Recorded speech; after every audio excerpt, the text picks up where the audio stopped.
Welcome to everyday cooking. இன்னும் எங்கள் சேனலுக்கு சப்ஸ்கிரைப் பண்ணாமல் இருக்கிறீங்களா? மறக்காமல் கிளிக் பண்ணுங்கள் சப்ஸ்கிரைப் பட்டனையும் பெல் ஐக்கானையும். எப்போது எங்களோட கனெக்டடாக இருங்க அண்ட் சப்ஸ்கிரிப்ஷன் ஃப்ரீ. இன்றைக்கி நம்ம அவல் ஜவ்வரிசி பாயசம் எப்படி செய்யறதுன்னு பார்க்கலாம். இதுக்கு முதல்ல வெல்லத்தை நம்ம உருக்கிக்கலாம். ஒரு கப் அளவுக்கு வெல்லம் எடுத்துக்கோங்க. இதோட ஒரு கப் அளவுக்கு தண்ணி ஆட் பண்ணிக்கலாம்.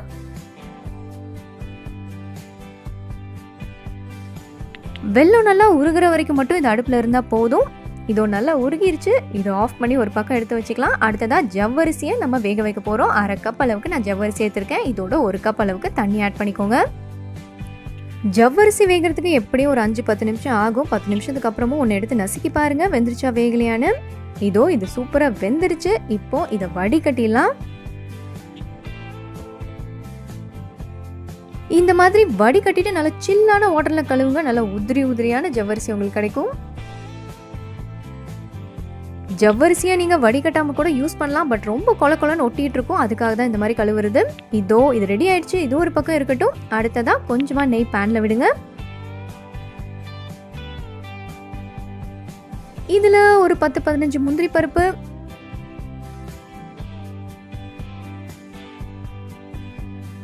ஒரு 20-25 உலர் திராட்சை, இது ரெண்டையும் நல்லா வறுத்துக்கலாம்.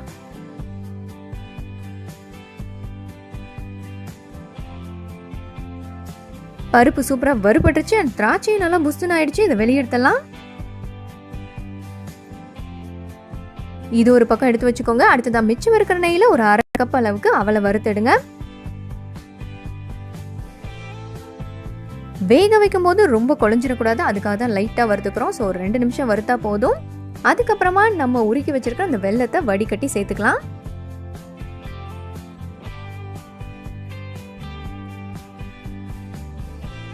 இன்னும் கொஞ்சம் கூட ஒரு அரை கப் அளவுக்கு எக்ஸ்ட்ரா தண்ணி ஊற்றிக்கலாம். அண்ட் இதை ஒரு மூடி போட்டு மீடியம் ஃப்ளேமில் 5 நிமிஷம் குக் பண்ணலாம்.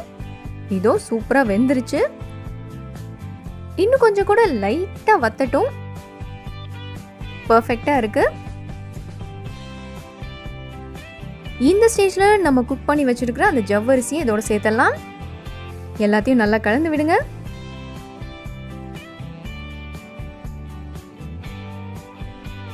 பாயசம்னாலே நமக்கு ஏலக்காய் வாசனை கண்டிப்பாக தூக்கலாக இருக்கணும். ஸோ அதுக்காக ஒரு 1/4 டீஸ்பூன் அளவுக்கு ஏலக்காய் தூள். அண்ட் ஏலக்காய் தூள் இல்லாதவங்க 2 ஏலக்காவை தட்டி போடுங்க. அதுவே நல்லா வாசனையாக இருக்கும். அடுத்ததை நம்ம ஆட் பண்ண போகிறது வறுத்து வச்சிருக்கிற முந்திரி பருப்பும் உலர் திராட்சையும். அண்ட் ஃபைனலாக ஒரு 1.5 கப் அளவுக்கு பால்.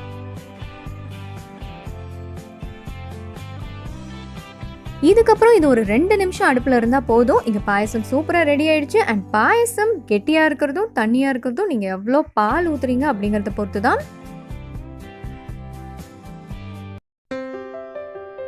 ஸோ இதுவும் நம்மளோட அவல் ஜவ்வரிசி பாயசம் சூப்பராக ரெடி ஆயிடுச்சு. அடுத்ததான் நம்ம பார்க்க போகிறது தேன் குழல் முறுக்கு.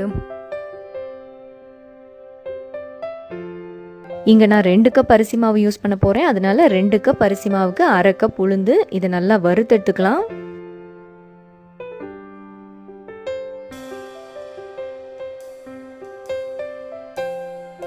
உளுந்து வறுபட்டுருச்சு. இதை அப்படியே மிக்ஸி ஜாருக்கு மாற்றுங்க. எவ்வளோ தூரம் ஃபைனாக பொடி பண்ண முடியுமோ அவ்வளோ தூரம் பொடி பண்ணி எடுத்துக்கோங்க.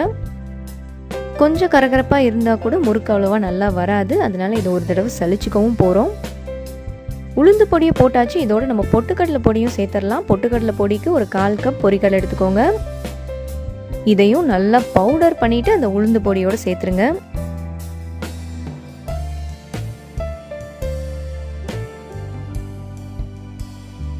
இதை இப்போ நல்லா சலிச்சுக்கலாம்.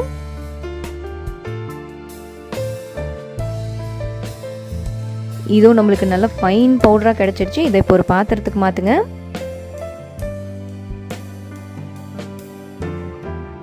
இதில் 2 கப் அரிசி மாவு. அரிசி மாவு கூட ஒரு தடவை சலிச்சு எடுத்துக்கோங்க.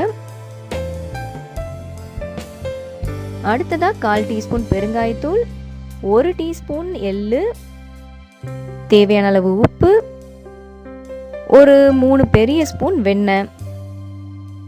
இதை முதல்ல நல்லா கலந்து விட்டுக்கலாம். தண்ணி ஊற்றுறதுக்கு முன்னாடி இந்த மாதிரி கலந்து விட்டிங்கன்னா எல்லாமே ஈவனாக நல்லா மிக்ஸ் ஆகும். அடுத்ததாக தண்ணியை கொஞ்சம் கொஞ்சமாக சேருங்க. நல்லா சாஃப்டான மாவாக பிசைஞ்சிடுங்க.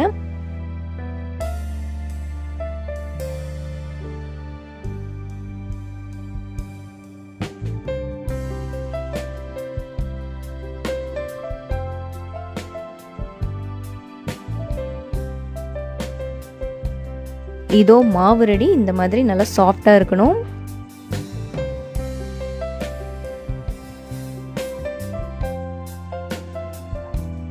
மாவு ரெடியானதும் எப்பயுமே ஒரு ஈரத்துணியை போட்டு மூடியே வைங்க, மேலே காஞ்சிரும். இல்லைன்னா இப்போ வேணுமோ அதை எடுத்துட்டு மறுபடியும் ஈரத்துணியை போட்டு கண்டிப்பாக மூடிடணும். அடுத்ததாக முறுக்கச்சி ரெடி பண்ணிக்கலாம். இந்த ஹோல் இருக்கிறத எடுத்துக்கோங்க. இதை தவிர ஒரு 2 கரண்டியும் நம்மளுக்கு தேவைப்படும்.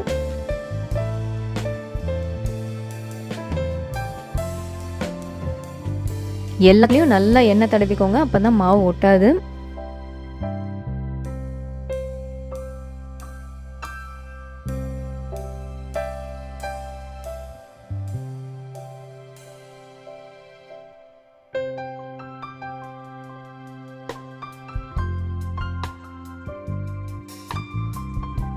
எல்லாம் எண்ணெய் தடவி ரெடி ஆயிடுச்சு. அடுத்ததான் மாவு ஃபில் பண்ண வேண்டியதான்.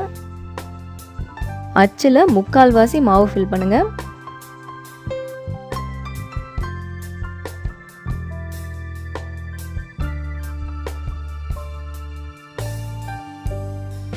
மாவு யூஸ் பண்ணிட்டு கண்டிப்பாக ஈரத்துணியில் மூடிடுங்க. இதை நீங்கள் ஸ்ட்ரெயிட்டாக எண்ணெயிலையும் புளியலாம், இல்லைன்னா கரண்டியில் இந்த மாதிரி புளிஞ்சுக்கோங்க.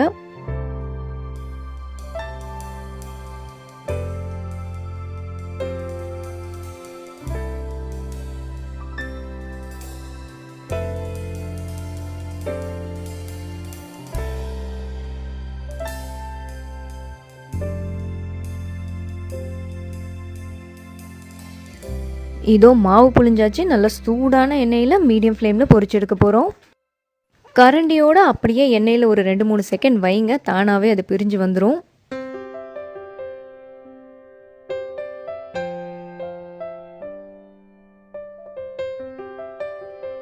ரெண்டு பக்கமும் நல்லா திருப்பி போட்டு மொறுமொறுன்னு ஆகிற வரைக்கும் இதை சுட்டு எடுக்கணும்.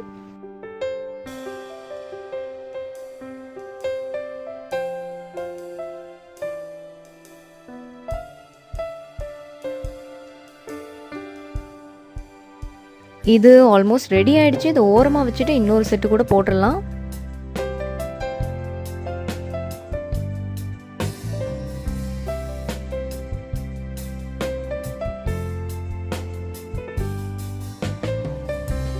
நம்மளோட ஃபர்ஸ்ட் செட்டிங் ரெடி ஆயிடுச்சு. அதை வெளியே எடுத்துடலாம். இதோ நம்மளோட தேன் குழல் முறுக்கு சூப்பராக ரெடி ஆயிடுச்சு. கண்டிப்பாக செஞ்சு பாருங்க. அடுத்ததா பார்க்கலாம் அரிசி மாவுல தட்டை.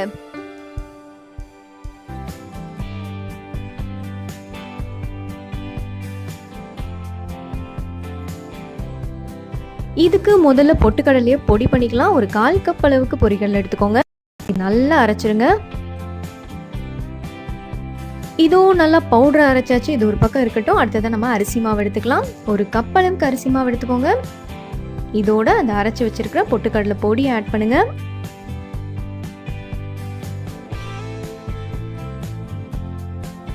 இதோட 1 டேபிள் ஸ்பூன் மிளகாய் தூள், 1/2 டேபிள் ஸ்பூன் அளவுக்கு கருப்பு எள்ளு. கருப்பு எள்ளு இல்லைன்னா நீங்கள் வெள்ளை எள் கூட யூஸ் பண்ணிக்கலாம். தேவையான அளவு உப்பு. இதோட கொஞ்சமாக பட்டர் ஆட் பண்ணிக்கலாம். ஒரு 1/2 டேபிள் ஸ்பூன் அளவுக்கு வெண்ணெய் ஆட் பண்ணுங்க. இப்போ இதெல்லாம் நல்லா கலந்து விடுங்க.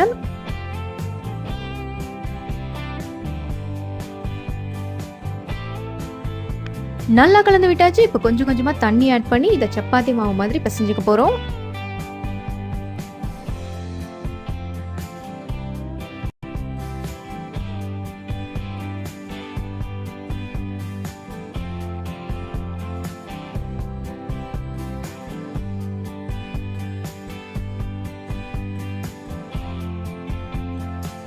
மாவு நல்லா சாஃப்டாக இருக்கணும். இந்த மாதிரி இருக்கணும். ஸோ மாவு ரெடி. அடுத்ததான் நம்ம ஒரு பிளாஸ்டிக் ஷீட்டில் நல்லா எண்ணெய் தடவிக்கலாம். இப்போ ஒரு சின்ன உருண்டை மாவு எடுத்துக்கோங்க.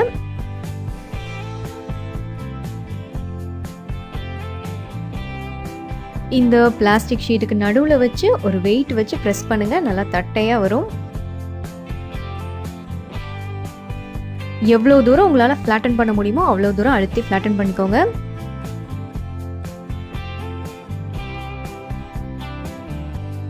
இது ரெடி. இப்போ இதை நல்லா ஹாட்டான ஆயிலில் மீடியம் ஃப்ளேமில் பொரிச்சு எடுக்கலாம்.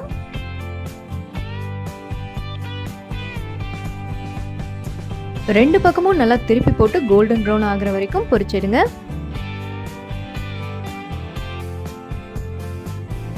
இதோ நம்மளோட தட்டை இங்க சூப்பரா ரெடி ஆயிடுச்சு. வெளியெடுத்துடலாம். இதுல எள்ளு நிறைய ஆட் பண்ணியிருக்கிறதால டேஸ்ட் ரொம்ப நல்லா இருக்கும்.